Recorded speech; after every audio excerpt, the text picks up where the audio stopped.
I was curious what your take is, obviously, living with your parents. Um, Come along with me. When we've done it in the Shirley Jackson book club, people theorize, um, was this Shirley planning to leave? And obviously, one of her last letters to Stanley, she essentially says, I think quite close to quote was, we will end up divorcing. And do you see um, any of Shirley in like future plans because she was coming out of her agoraphobia? And do you think "Come Along with Me" was kind of her planning her next moves at all? I don't think so. People have often asked me how much of Shirley she wrote into her books. Um, and I think the answer is not a lot, or a lot at the same time. That and she's written extensively about this. A writer is always writing. A writer is always observing and collecting um, bits of conversation, or even dialects, or events, and using them somewhere. And I'm sure that Shirley used her own thoughts and experiences in her novels as much as any writer would. But no, I don't think that this was her blueprint for escape. I think that she was finally feeling better, you're right, in 1963 and 4. And We Have Always Lived in the Castle had been a big hit, which was great for her. And um, she decided that she wanted to write something humorous again. She hadn't written anything funny, so to speak, since the two books about our family, um, Life Among the Savages and Raising Demons, which are still funny, I think. Um, Dated, but still quite humorous. And in a way, dated but timeless. At any rate, she decided she wanted to write something humorous. And the story, well, it just barely gets on the, gets going before it ends. And as you probably know, Joanne Woodward in the late 60s made a movie of it, um, which I'm not pleased with because they did it in a very kind of campy way, which I don't think Shirley intended at all. I think she intended a much more intellectual but funny story of a woman abandoning her past, her bad painter, dead husband, um, and the way she emphasizes the fact that he wasn't a good painter. The venom is wonderful. But Yeah, again, it's Shirley using her humorous um, talents in a different kind of way, and it's too bad she didn't complete the novel. I mean, it's too bad she didn't live to write 10 more, because I'm sure she would have. And I've often thought about that. I mean, would she have written books in different genres? Would she have stayed with what has sort of become her trademark short story, at least, talent? We did a book a few years ago called Dark Tales, which is a nice collection of about 20 of her stories. hmm And I think that's as good as any of them. I'm really very, yeah, there it is. I'm is it? very pleased. It's like a great. It's kind of. Yeah, we did it first with Penguin UK, and they asked me to help them choose the stories, which I did, of course. And I think they're 20 of, I'm not sure they're 20, 18 or 20, but I think they're among the most riveting of my mother's stories. And a Yeah, good collection. definitely. Um, so I kind of feel like with every book that's released of Shirley, it's essentially like we had to cut out 200 letters. Yeah, Uh, I think obviously there's um, cartoons in here from Shirley, which are they're really funny. Like they are really timeless. And I think you say your brother Barry scanned in I think 800 drawings. yeah, yeah. Um, do you? I don't want to kind of go on about the. Essentially, do you think what happens with all that material, or do you think at some point you just have to kind of, pass the torch on to someone else? Well, the originals are in the Library of Congress, where many of her papers are um, stored. And of course, now they are sorted and filed nicely. Yeah, I was very happy that that Random House allowed me to use as many of her drawings as they did. We were very squeezed for space, obviously, and they had originally said I could have 400 pages, and I complained bitterly, and they said, "Well, 450."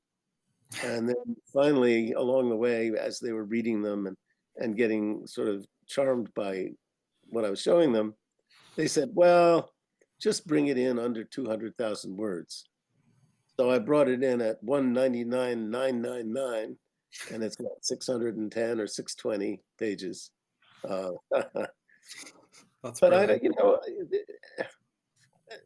I'm very grateful that they were that flexible, and I think that it would have been very, very difficult to cut a third of those letters. I think it would have deprived the reader of a lot of Shirley Jackson material that should rightly be there. Mhm. You mention, well, and throughout the letters and again in the introduction, um, she did not abandon, but didn't complete a lot of plans for novels. So we've got Anthony that she was doing in college, um, early 1950s effort called Abigail, the fantasy novel The Fair Land of Far. Y- What's are there those novels and incomplete novels? Are they Do they have merit to be published, or do you think that there's other stuff that would come kind of first in the queue? Well, of the three, I don't have Anthony. Um, I don't know if it's in the Library of Congress or not. I do have the other two, Abigail and The Fairland of Far, and they're both fantasy novels. Fairland of Far, I think, is more for young readers, although I've wrestled with this over and over. Abigail, I'm not sure. I've tried. I've wrestled with it. My mother wrote many, many beginnings, many, many endings, and many, many chapters in between, but I've never been able to stitch them together uh, in any way that I was happy with. My agent, Murray Weiss, and I have talked at length about perhaps completing one or both of them. So, yes, it's a possibility, but I haven't looked at them in a number of years. That's the way it often is. You put something away, and then a few years later, you take it out again, and suddenly the vision comes that Mhm. wasn't there before. And that's Yeah. So in terms of this is maybe the kind of $1 million question in terms of how much is left in the tank of unpublished work that you kind of see as publishable, as worthy for a collection. Because I know as much as we all love Shirley's work, not all of it is going to merit going into a collection and should probably be rolling her eyes if some of it did. right. And I often ask myself that question: how would Shirley feel about having this be published? Would she like it, or would she be wryly amused, which was her typical reaction to things, or would she put her hand down on the table and say, "No, I don't think that story is worthy of publication. It just didn't work. I didn't quite get it where I wanted." She would be very quick to admit that. She didn't think all of her work was perfect, and it's all not. I mean, some of it was written very early on. Some of it was written when she was wrestling with other literary matters or personal matters, and sometimes she rings the bell with a story, and sometimes it doesn't quite get there. And we had to be very discerning when we did the two books of her on collected and unpublished stories. And indeed, there were some stories that we couldn't use and didn't use, that I don't think are should be published. They're not terrible by any means. In fact, almost all of them have some really good, compelling parts, but they're just not up to Shirley's standards. And I feel that one of my jobs is to protect those standards and to um, not publish anything that should not be published. And Yeah. again, I wrestled with that a lot. So Mhm. it's a tough one. Yeah. I mean, I think that's the perfect way to kind of approach any of her unpublished work is would she kind of green light it? Definitely. So, do you think there is another collection at some point, or are you essentially happy with what's out there, and you're kind of like, well, that's I've done my kind of job. You must have a dozen books of hers almost in print. Yeah, yeah. I think that we're done. Again, I may revisit Abigail, which of the two seemed more promising. Though Fairland of Far is a wonderful fantasy, and Shirley loved writing it. She refers to it often in her letters to her parents about she's eager to escape back to her fantasy land as soon as she's done writing this letter, and she would go back and work on it. Uh, but aside from those two, I don't really see anything else in the pipeline, as you put it. I'm frankly more uh, interested these days in the adaptations, both film and stage. And there are some very exciting projects underway, somewhat delayed, first by the pandemic and then by the strikes and the strikes' effect on Hollywood, which has been significant. Um, but we recently went in a different direction, and I authorized a woman writer named Elizabeth Hand, who has since become a very dear friend of ours. I authorized her to do a sequel to The Haunting of Hill House, and she did it. And she sent me the manuscript, and I made, I think, 3 comments, and she was very agreeable. And otherwise, I told her I thought that she'd done just a fabulous job. And it's called Haunting on the Hill, and it's great. It's really a lot of fun to read. She writes her own novel, her own people, her own characters, her own story, but she revisits the house and in a wonderful, respectful, again, slightly humorous way. She didn't try to be Shirley. She didn't try to write like Shirley, but she certainly honored Shirley in the way she wrote it. And I was very touched and pleased and told her so many times. And we're actually making a film of that. Uh, that's underway. So you can Wow, look for that too. that's great. Not that we're gonna keep doing this because I'm not envisioning sequels galore because I don't want to do that. But in this case, it seemed absolutely appropriate. And in with Liz, I felt comfortable that a responsible writer who understood Shirley, and she'd won the Shirley Jackson Award several times, so she clearly knew Shirley, and I felt that Shirley almost knew her and might approve. And indeed, Shirley would have liked it, I think. That's great. Yeah, that's lovely. Yeah, I do remember. I think that came out a year or two ago now. I do need to check that out, but obviously I'm busy still on my rereads. Um, Can't get my sister to read it. She's afraid of scary books. I'll like Stanley then. Joanne, otherwise known as Janny, or now Mhm. J, um, she she won't read anything that's scary. So I can't get her to read the book. But my other siblings have read it and like it, and my kids have liked it. Brilliant.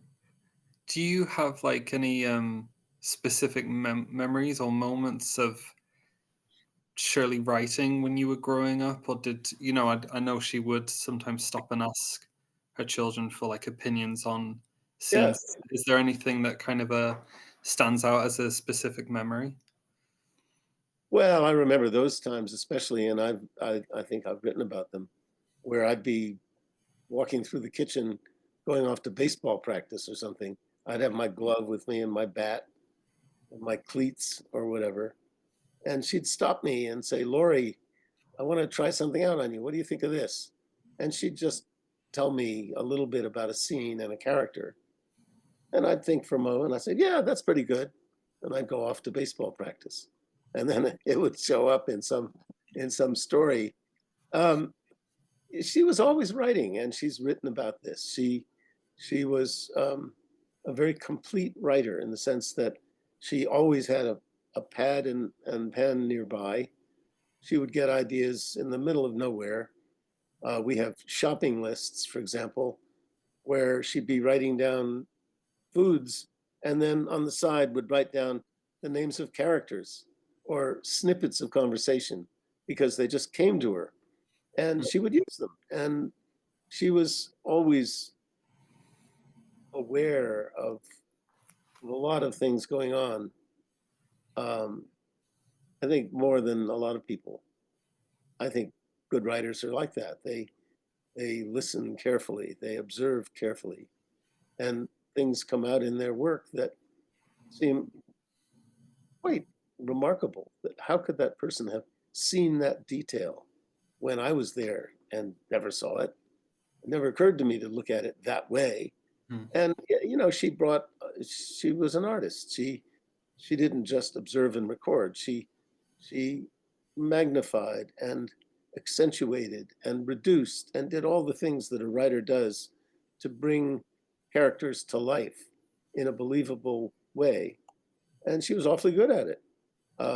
Some of her characters are just very compelling, even the bad ones. Yeah, definitely. There's so many that come. They're all so. I know I've said this already, but every character is so well fleshed out. Even if they just, the guy selling bread at the bakery. It's like you can see him, you can hear his accent, and it's everything's so well fleshed out. Um, what was Shirley like as a person? Because I'm kind of curious if you have any things about Shirley you kind of misconceptions you want to dispel because she's obviously been sold as this moody, gloomy person, and yet when you read Raising Demons and her letters, Yeah, she just sounds like so much fun to yeah. be around, but not, maybe not an extrovert, but yeah. What's your kind of what's your thoughts? All right. Well, first of all, she was not moody and gloomy, and I don't know where any of that thinking comes from because she was quite funny in her conversation. She had a number of dear friends. She would laugh often and heartily. She inherited her father's laugh, and her father was English Irish and had a wonderful guffaw laugh that Shirley somehow absorbed or inherited. And so her laugh was very warm and captivating and infectious. She loved to tell funny stories. She was usually very bright and cheery, especially around us kids. Um, certainly reading Ruth Franklin's excellent biography, um, unlike a couple of other earlier biographies that really missed the mark. Ruth didn't. Ruth's biography is absolutely artful and true and beautifully written. I mean, Ruth is just did a magnificent job with it. And I learned a lot about my parents from her book that I never knew, even though Ruth interviewed me dozens, I don't know about dozens, a number of times. And we spoke a number of times more um, during the time she was writing it. Um, I learned a lot of things, some funny, some not so funny. But back to my mother, she loved parties. She loved her friends. She loved cooking. She took a great deal of joy in household daily stuff, even though she often portrayed it as drudgery. She didn't seem put off by it. I don't remember that. And I remember many fun times with her. As you pointed out earlier, being the eldest child, I got some benefits that my siblings may not have.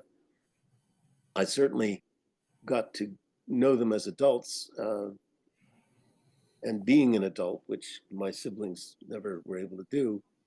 Um, and I remember some fun times. One that always comes to mind is when my mother was researching um, The Haunting of Hill House. She would often ask me to drive her around in her Morris Minor convertible, and we'd look for haunted houses in rural Vermont or New York State, and we put the top down, and I'd drive, and she'd observe, and we'd come to some old dilapidated place, and she'd say, "Okay, Lori, stop," and I'd stop, and she'd get out of the car, and she'd stand there, and she might walk around a little bit and get a different angle, and she'd study the house. Of course, her parents or her ancestors were architects. He came from a long family of the first architects in San Francisco. So she had an eye for houses anyway, but she used them so much in her work. She really would digest the vision of that house. And then after a few minutes, she'd get back in the car and say, "Okay, we can go." And I'd drive and drive and drive. And suddenly she'd say, "Wait, pull over." And she'd see another house she wanted to look at. And we'd spend a whole day doing that. I'd get a lunch out of it. She'd take us to a restaurant somewhere. And that was my reward. But Yeah. those were great. Those were great times. Um, and it was fun being with Shirley, with her friends, people like Jean Brockway, for example, who was a very dear friend. And I remember the two of them sitting in two stuffed chairs in our living room, just laughing away and having such a wonderful time. And that's one of my distinct recollections of my mother. So she was very filled with humor and joy. Yeah. And not to say she didn't have rough times. Everybody has some rough times, and hers were more public than most people's. But that aside, she was very good natured. Yeah. You definitely get this feel in the letters of, yeah, this open door. Yeah, In Raising Demons, you're cycling up to the house. We've got company. Company's coming, and I'm just at the part where everyone's sitting down and you're welcoming in these exchange students, yeah, um, and you're kind of running the show. yeah. It's so funny. Well, that really happened. That really happened. They were exchange students from Japan. Mr. Takahashi, I remember it well. Um, and that was my first exposure to cameras. And he showed me his camera. I forget what it was. And I later became a photographer. I mean, I don't know that one spurred the other, but I think Ralph Ellison was much more of a model for me to become a photographer. But yeah, those stories, many of them, most of them really happened. Hmm. Shirley just had a way of describing them and bringing them to a new kind of life in a way that readers can relate to them and enjoy them and laugh at them and appreciate them and be saddened by them and have all the emotions that one experiences when one is reading. So, Right. Yeah. Sorry, we had a. I'll connect these videos, but yeah, we just yeah, had. well, yeah, let me explain. I'm very sorry about that. I was quite surprised. The power just went off at that moment, and I'm on my generator now. I don't know if the sound of it will bother you recording. No, you're all Okay, good. Yeah. all Um, right. yeah. I mean, I just had just a few questions to ask anyway, so I won't take too much more of your time, and That's I all right. really appreciate your time. Um, so obviously, you and your siblings are all creative types. It sounds like. Could you speak to that a bit, like what you're all involved in, or throughout your lives, the the kind of creative outputs you've done? Oh, well, um, sure.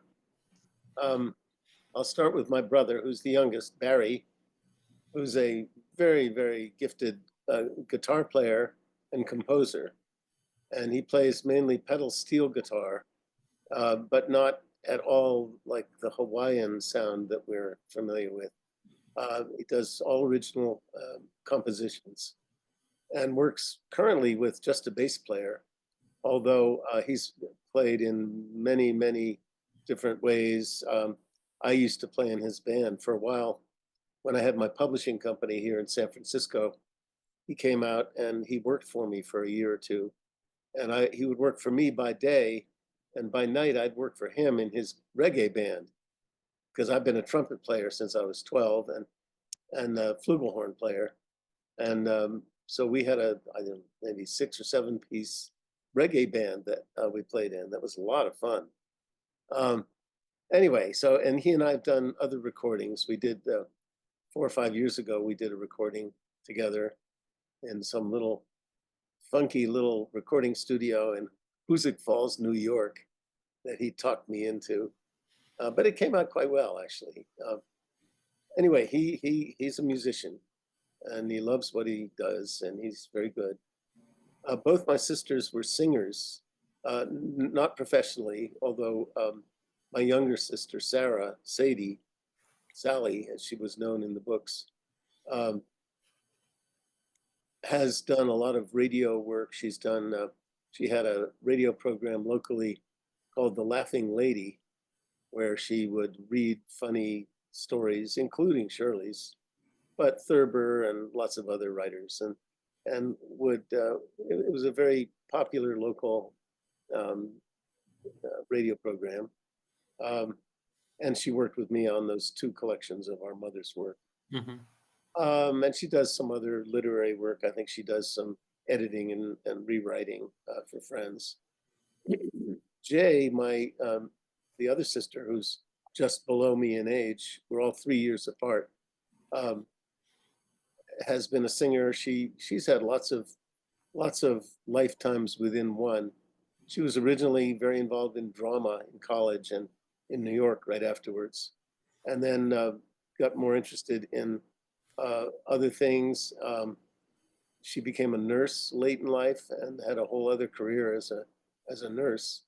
And she's retired now and lives in Bennington, Vermont, not far from the tree. My brother lives in Hoosick Falls or near Eagle Bridge, New York, also very close to where we were born and grew up.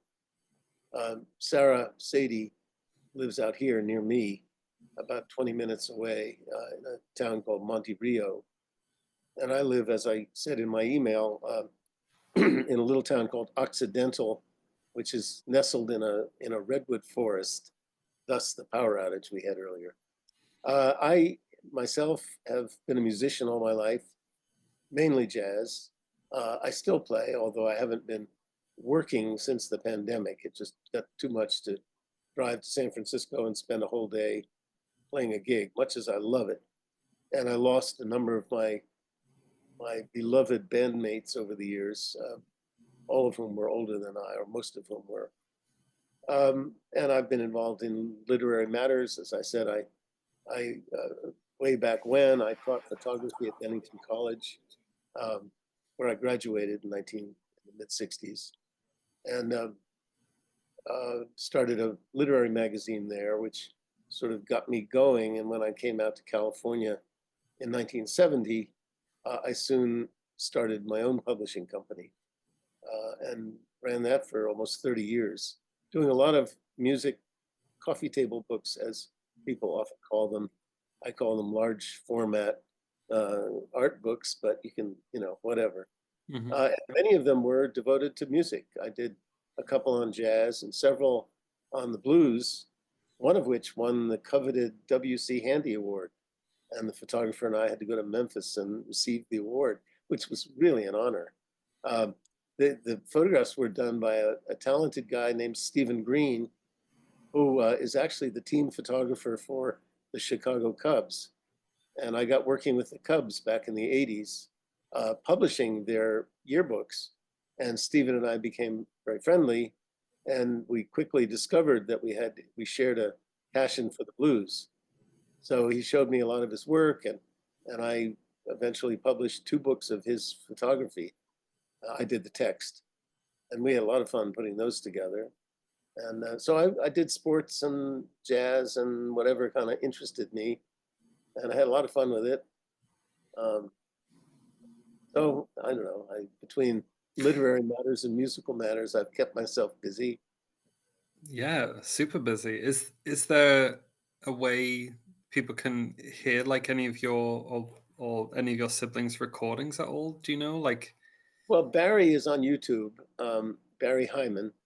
okay, I don't know where mine are. I've done some recording, but not anything recently. In fact, I just like 2 weeks ago, an old friend of mine, an old bandmate of mine, sent me an email of some newly discovered recordings we did when I was 19, and wow, we had been playing on ocean liners going across the Atlantic. Um, and in those days, of course, it was a different. They were cruise ships for college kids going to Europe for the summer, and about 1,000 students on each boat, and we were the house band. But in those days, they didn't have the stabilizers and other equipment that they now have. And those boats would rock and roll. And sometimes the drums would roll all across the dance floor, and we'd have to go recover them. And it got pretty rowdy, but it was a lot of fun. And we came back from our second summer European tour. I was 19, and we went into the world famous NOLA studios in New York, where the Jazz Tet recorded and a lot of other people. We rode in the elevator with Diane Carroll going upstairs. I mean, it was the real thing. Anyway, they sent me six tracks that we did, and they sounded pretty good for a bunch of young guys. So I was very impressed. that's great. That must be so exciting to Yeah, unearth something from like a lifetime ago. yeah, it really was. It was a lifetime. Um, okay, I've got one final question, Right. and I'm trying to make sure it's not questions you've been asked 1,000 times, hopefully. What did you and your siblings do with the 10,000 plus books that your parents owned? What do you do with something Well, that quantity? yeah, first of all, there were more like 50,000 books in Oh, the okay. yeah, there were. My mother periodically would give accountings of the books. My parents were just helpless book collectors. My father would buy books in auction through the mail in those days, but he also had a dear friend, Louis Scher, who was a book hunter and had a company called the Seven Book Hunters, although there were only two of them, but he liked the number seven.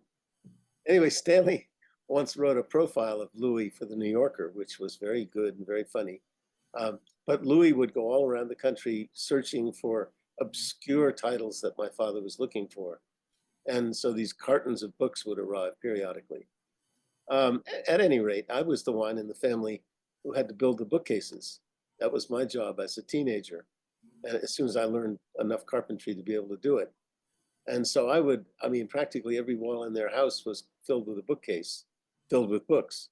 And you could mention a title, and my father could immediately get out of his chair and go and find that book without doubt, Wow.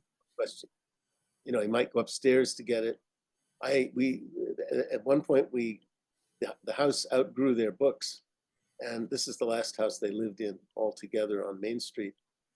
And so we reconditioned, opened up the attic, which had been just a dusty space until then. And it was my job for a summer to put in sheetrock and insulate and put in a skylight and do all kinds of things.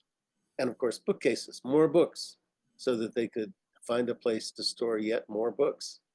Anyway, the answer to your question is I don't know. Um, the books all disappeared after my father died. My mother died in 1965, and my father, a couple of years later, remarried a woman named Phoebe, and they lived together in that house for a while, but then started traveling around. And my father died in 1970, and the house was sold either right then or right before then. But by then, I was living in California, and was pretty far from what was going on.